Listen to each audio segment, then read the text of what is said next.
Bonsoir à tous et bienvenue sur le plateau d'Un cœur qui écoute, votre émission de spiritualité. Aujourd'hui, je vous invite à découvrir le parcours singulier de Nicolas Duep. Bonsoir Nicolas. Bonsoir. Alors, vous avez écrit un livre qui s'appelle 53 minutes, survivre et renaître, aux éditions Salvatore et Iseran Éditions. Elle raconte ces 53 minutes où votre cœur a cessé de battre. Vous allez nous raconter un petit peu dans quelles circonstances vous êtes retrouvé à vivre ça et surtout ce que ça a changé chez vous, notamment dans votre vie spirituelle. Juste avant, je vous invite à nous lire un extrait de texte de votre choix. Alors j'ai choisi un texte du Petit Prince, chapitre 23. « Bonjour, dit le Petit Prince. Bonjour, dit le marchand. C'est un marchand de pilules perfectionnées qui apaise la soif. On en avale une par semaine et l'on n'éprouve plus le besoin de boire. Pourquoi vends-tu ça, dit le Petit Prince. C'est une grosse économie de temps, dit le marchand. Les experts ont fait des calculs. On épargne 53 minutes par semaine. Et que fait-on de ces 53 minutes ? On en fait ce que l'on veut. Moi, se dit le Petit Prince, si j'avais 53 minutes à dépenser, je marcherais tout doucement vers une fontaine. Oh, c'est joli. Vous l'entendez comment aujourd'hui ?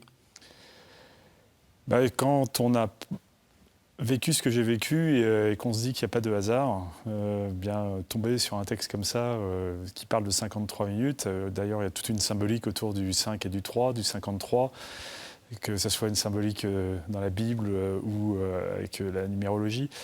On est interpellé, il y a des hasards qui sont perturbants.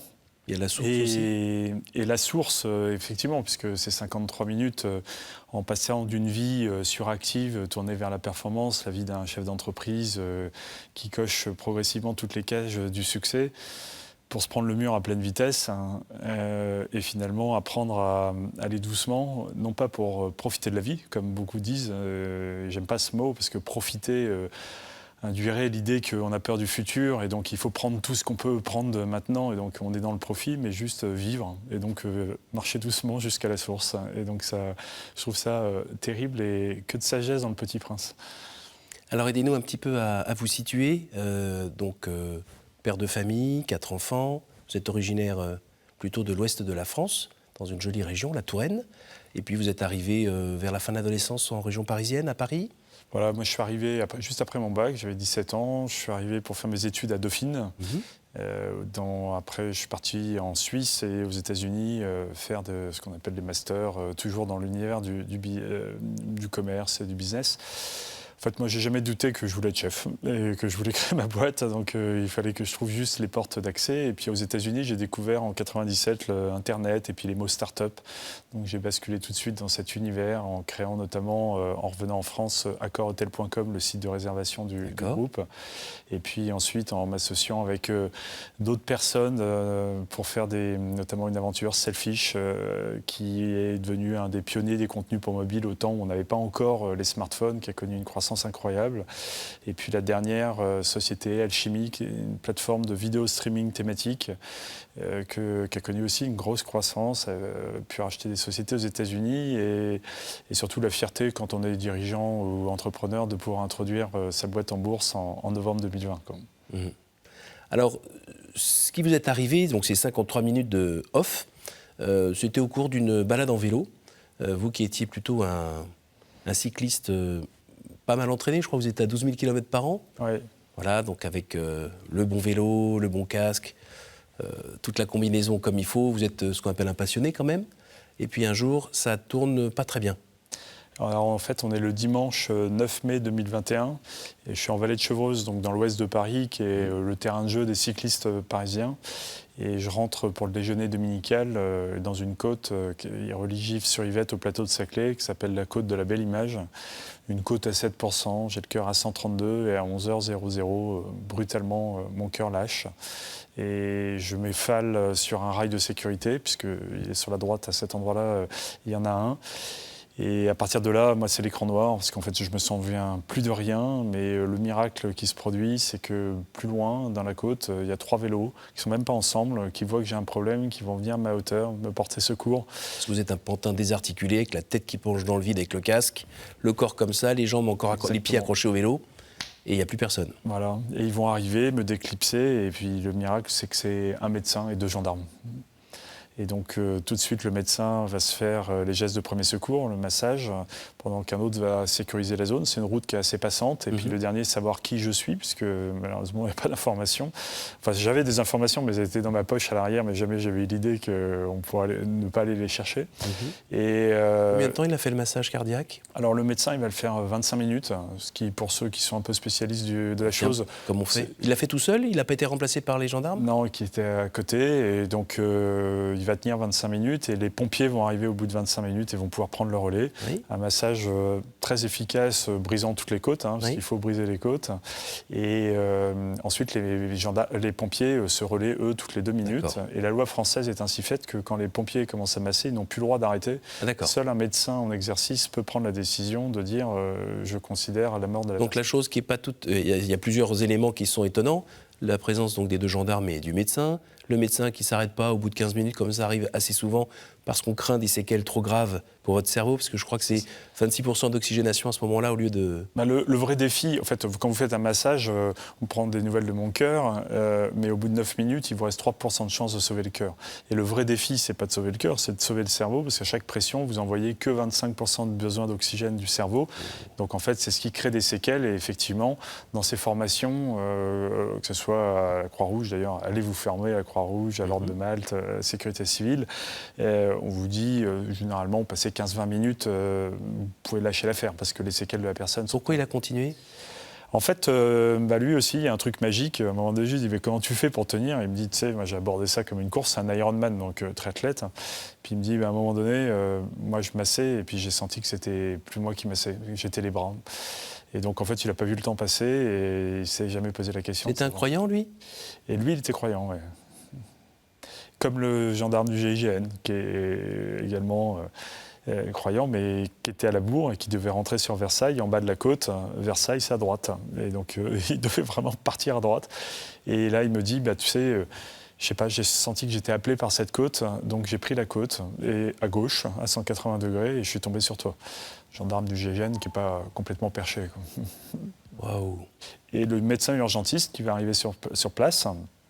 Et lui aurait pu dire, considérons, il avait l'impression que j'avais plus de 65 ans, dire on décrète qu'il est mort, chacun rentre chez soi et on passe tous un bon dimanche après-midi, me témoigne, je ne sais pas, j'ai l'impression qu'il se passe quelque chose encore dans le cerveau, faut jouer le tout pour le tout, faire des injections d'adrénaline, donc à 11h53, retour insulinoglycédal, donc je suis mort 53 minutes. Là, vous avez été ramené en SAMU dans un hôpital ? Et là, ensuite, il m'évacue jusqu'à l'hôpital de Paris-Sud, parce que c'est une zone de l'Essonne à cet endroit-là, et ce médecin urgentiste va aller au-delà de ses responsabilités, parce qu'il va m'emmener jusqu'à la table d'opération. Donc en fait, c'est des rencontres que je n'ai pas décidées, mais avec des gens qui vont tous aller au-delà de ce qu'est leur responsabilité ou ce qu'est leur engagement, qui vont amener ce supplément d'âme qui, tous cumulés les uns et les autres, font que le miracle est possible. Et qui fait qu'à peu près une semaine après, vous enlevez tous les appareils que vous avez sur vous. Donc je suis placé dans le coma et puis je vais sortir tout seul du coma après avoir fait une infection pulmonaire pendant le coma. Donc on a annoncé une deuxième reprise à ma femme que c'était la fin. Et puis en fait évacué à Paris pour être plus proche de ma femme qui pour elle c'était 1h30 le matin, 1h30 l'après-midi. C'était lourd avec 4 enfants son boulot. Et là je vais faire 2 jours et demi en soins intensifs alors que je suis un poisson rouge, je parle plus, je marche plus. Et puis le lundi matin, avec le seul canal de communication qui m'est donné, un WhatsApp, j'écris à ma femme, viens me chercher, j'ai peur, je veux pas rester ici. Et elle de me dire, contrairement au Petit Prince, pour une fois dans ta vie, sois patient, prends du temps. On t'a expliqué qu'on était parti pour quelque chose qui allait durer très très très longtemps. Et à 9h30, qu'est-ce que j'ai fait ? Je m'en souviens pas. J'ai envoyé un WhatsApp en lui disant, c'est bon, j'ai tous les papiers, viens me chercher, sinon je rentre en taxi. Et elle de se dire, oulala, et de débarquer à l'hôpital. Et les cardios lui disent, le cœur de Monsieur Depp réagit bien, on est OK s'il fait une rééducation cardiaque. Pour le neurologique, on vous laisse voir. Et moi, de dire à ma femme, par WhatsApp, je t'en supplie, laisse-moi rentrer. Et elle va avoir la foi, parce que l'histoire est belle, mais à ce moment-là, vous ne savez pas si vous êtes embarqué pour le reste de votre vie. Oui. Et je vais débarquer à midi chez moi, dans un appartement que je ne reconnais pas, je ne sais même pas où sont les toilettes, juste capable de me traîner sur le canapé, de m'effondrer et de dormir. Quand vous y repensez aujourd'hui, c'est un dossier ou ça vibre encore? Non, ça vibre encore. C'est encore très sensible. Enfin, je pense pas qu'on traverse une histoire comme ça aussi rapidement. Quand on est accidenté, ça fait 3 ans et demi aujourd'hui, à peu près, c'est long. Mais ramener au plan de la médecine 3 ans et demi pour que je sois là en train de vous parler sans séquelles, j'ai des handicaps, mais ils sont invisibles, sans séquelles majeures, on va dire, c'est très court. Voilà, donc ça reste très sensible et je témoigne du coup, je raconte beaucoup cette histoire, je fais beaucoup de conférences dans les entreprises, dans les lycées. Et tant que je l'ai fait avec mon cœur, je serai là. Et puis le jour où ce sera le cerveau qui reprendra les commandes, j'arrêterai. Alors, est-ce que vous êtes posé la question du pourquoi moi? Alors, effectivement, moi, j'ai jamais douté un quart de seconde que, en fait, Dieu était venu me chercher. Je voyais toute la séquence. J'étais très touché aussi. Notre curé, qui avait, à la fin de la messe du dimanche soir, pas salué ses paroissiens pour pouvoir venir veiller sur mon corps 1h30. L'abbé Laurent, que je remercie encore 1000 fois. Et donc, tout ça m'avait énormément ému et touché. Et puis, je voyais bien qu'il y avait quelque chose là-dedans.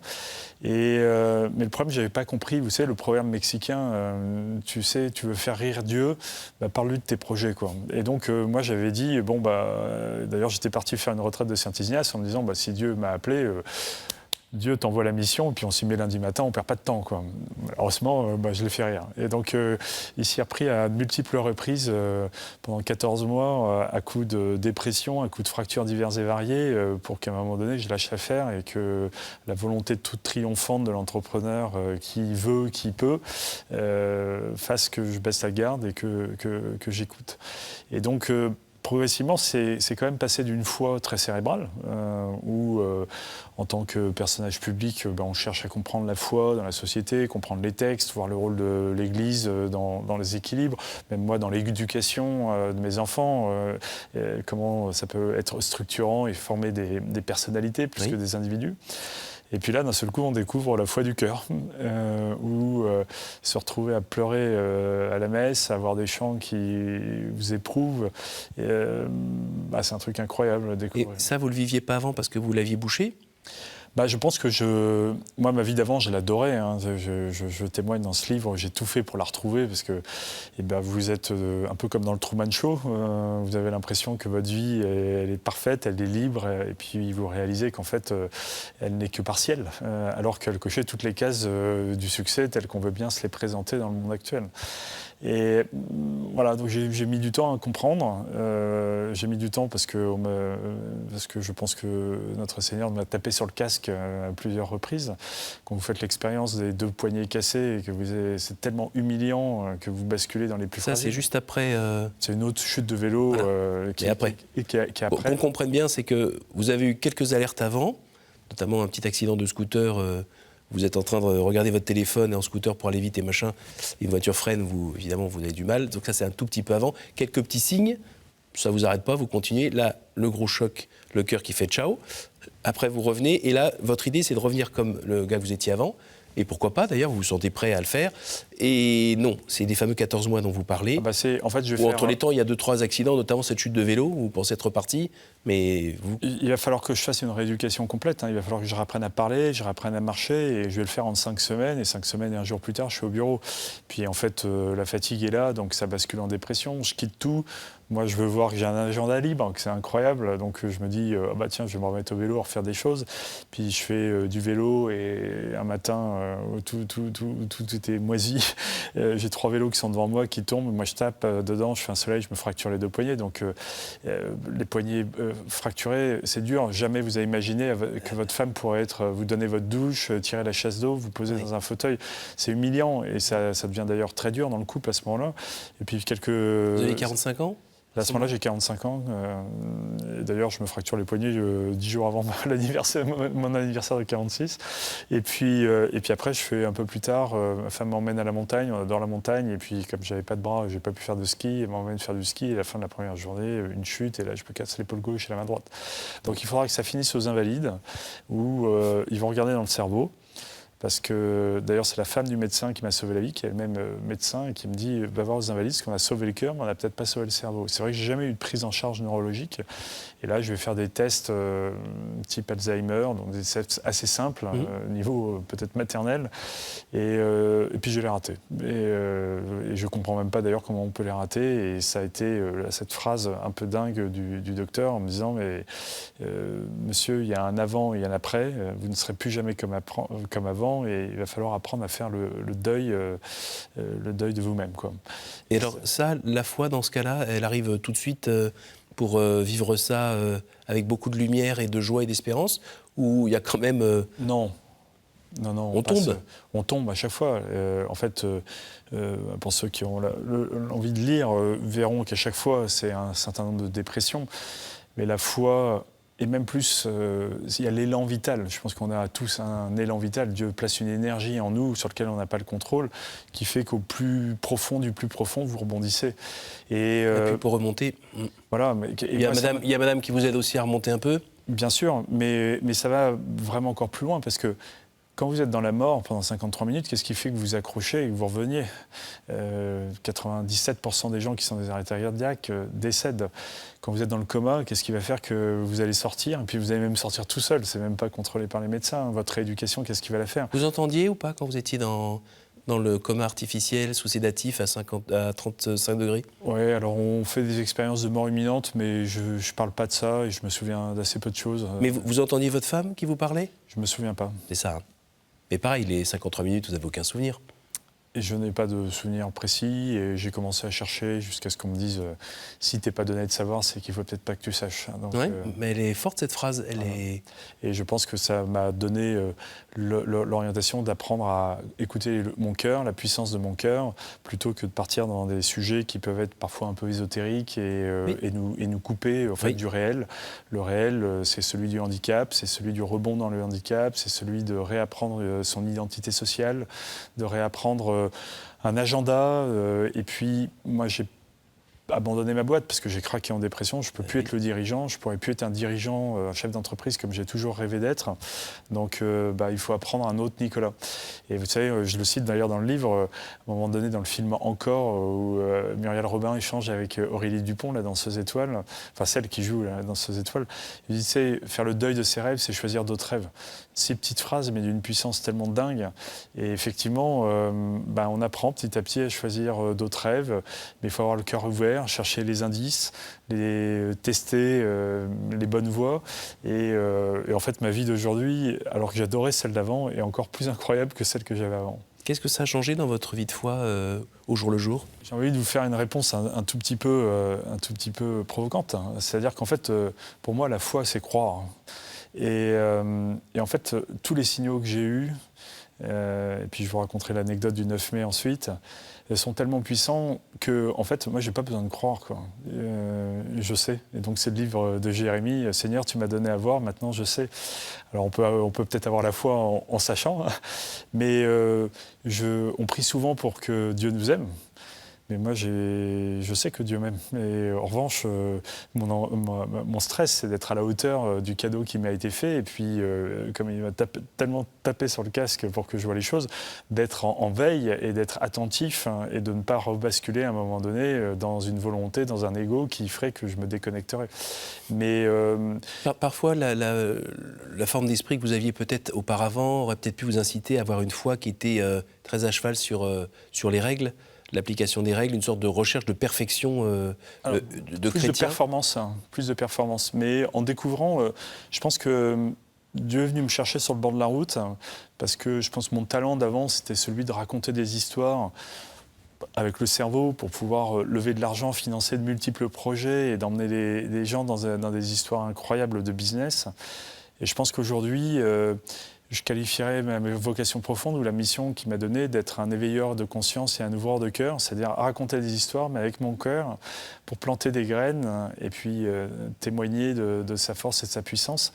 Parce que quand on a fait mon expérience, il y a une flèche, et qu'est-ce qu'il y a au bout de la flèche? En tant que chrétien, on le sait, on le voit souvent avec son cerveau, mais moi je vois que c'est le triomphe de l'amour, j'ai vécu cet amour, Et quand on sait qu'il y a l'amour, la mort devient un tout petit peu moins angoissante. Mais surtout, l'amour, ça ne se décrète pas 3 minutes avant de mourir. C'est le fruit de toute une vie. Et donc, planter des graines dès maintenant, et ça fait que les clés d'arbitrage dans l'organisation de son agenda, de ses relations, etc., ne sont pas les mêmes. Et moi, j'en parle. Et d'ailleurs, ce qui est incroyable, c'est que je vais en parler aujourd'hui dans les entreprises. Donc, parler de l'amour, de la mort, du cœur. La question de la spiritualité est systématiquement posée. C'est quand même parler de tous les sujets tabous, mais qui sont dans la vie d'entreprise, qui sont tabous dans la vie d'entreprise, mais qui sont juste fondamentaux dans nos vies, quoi. Vous vouliez parler du 9 mai ? Alors en fait, le 9 mai 2024, cette année, on est 3 ans plus tard, et ma femme me dit j'aimerais bien aller c'est le jeudi de l'Ascension, j'aimerais bien aller à l'Ascension avec toi, parce que le dernier Ascension à Saint-Roch, t'étais dans le coma, on était... Donc je dis ok, on y va, et je remonte la rue de Rivoli, et on arrive devant Saint-Roch. Mon accident, vous vous souvenez, c'était le 9 mai à 11h, et là il est 10h59, on est le 9 mai, et débarque devant moi un camion de pompiers et un camion de SAMU avec les sirènes, parce qu'il y avait un homme qui s'était écroulé juste de l'autre côté de la rue. Les hasards sont toujours possibles, mais je peux vous promettre que quand vous rentrez dans cette messe de l'Ascension, qui était en plus magnifique, c'est pas un ou deux mouchoirs que j'ai utilisés, quoi. Un dernier mot sur les enfants ? Alors les enfants, c'est une histoire de famille, hein. On a tous vécu, dans leur foi aussi, il y a tellement d'enfants qui prient pour qu'un miracle se passe, et eux ont la chance, donc je pense que ça les a renforcés. Et puis, moi j'ai 3 garçons et une fille. Les garçons, ça les a, je pense, responsabilisés, parce qu'on se dit toujours, bon, s'il y a un coup dur, il y aura papa. Là, il n'y a plus papa, il faut y aller. Et donc ils étaient bons à l'école, ils sont devenus brillants. Et je pense qu'ils vont en faire des choses incroyables. J'ai confiance en eux.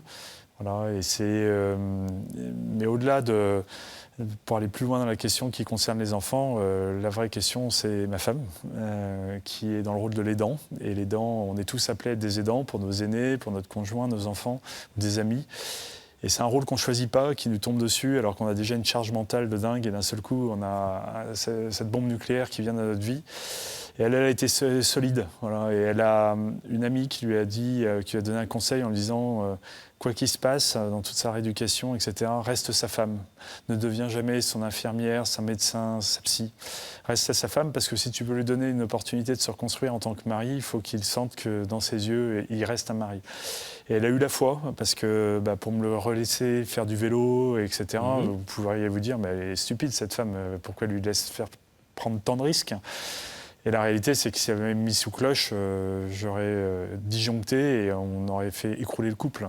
Mais elle a eu cette foi. Et donc, et j'ai beaucoup de compassion pour les aidants, parce que moi, je suis accidenté, j'ai pas le choix. Je dois m'en sortir et c'est ma vie. Mais l'aidant, il a le choix. Il peut se dire à un moment donné, j'arrête, j'ai 45 ans, j'ai pas envie de cette vie-là, je vais pas me trimballer un handicapé. Moi aussi, je dois profiter de la vie. Et puis à la rigueur, elle a épousé Superman au départ. Et c'est plus Superman. Et c'est plus Superman. En tout cas, c'est un autre Superman. Elle a son deuil à faire aussi. Voilà. Et moi, elle est restée. Et vous connaissez l'évangile du roc, qu'on choisit souvent le jour du mariage. Donc je savais qu'elle était solide, mais là, j'ai découvert que c'était pas du roc, c'était du béton armé, quoi. On arrive à la fin de cette émission. C'est le moment des 3 questions courtes, réponses courtes. Pouvez-vous me dire un chiffre entre 1 et 10, s'il vous plaît ? 2. Si vous pouviez revenir en arrière et changer quelque chose dans votre vie, que feriez-vous ? Je ne changerai rien. À nouveau, entre 1 et 10 ? 8. Quelle est la pire idée fausse que l'on se fait sur Dieu, selon vous ? Que Dieu ne nous aime pas. Dieu nous aime de manière inconditionnelle et on en doute. Alors que moi, aujourd'hui, d'avoir les faits, la preuve qu'il m'aime, c'est une joie, mais incommensurable. Un dernier ? 3. Quelle est votre prière préférée ? Moi, j'aime me sentir... alors, la prière, moi, c'est le je vous salue, Marie, chanter. Je rentre par le chant et ça m'émeut, ça me met les larmes aux yeux. Et derrière, en général, je me mets sur mon podcast, regarder l'humilité de Dieu. Merci beaucoup Nicolas, merci pour votre venue, pour ce témoignage et cette incitation à peut-être regarder notre vie un peu différemment et recentrer sur l'essentiel, peut-être se servir un peu plus de son cœur et moins de son cerveau. C'est complètement ça. Moi, j'ai appris à vivre avec le cœur. Vivre avec son cœur, c'est incroyable. Ça ne veut pas dire vivre sans son cerveau et sans son corps, mais c'est un alignement des trois et un juste équilibre. Et c'est quand même à contre-courant d'une société qui se veut toute cartésienne et dominer le cœur et le corps. Le cerveau ne domine pas le cœur et le corps. S'il y en a bien un qui est plus fort, c'est le cœur. D'ailleurs, je le dis, parce que quand je suis dans le coma, le cœur peut vivre sans le cerveau. La réciproque n'est pas vraie. Et donc, c'est incroyable d'imaginer une société dans laquelle le cœur serait tout puissant et aurait sa juste place. Alors, on vous comprend bien dans cette émission qui s'appelle Un cœur qui écoute.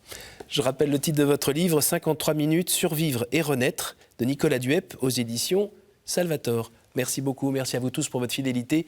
Vous pouvez retrouver cette émission sur notre site www.ktotv.com. Bonjour à ceux qui nous écoutent en podcast et à la semaine prochaine.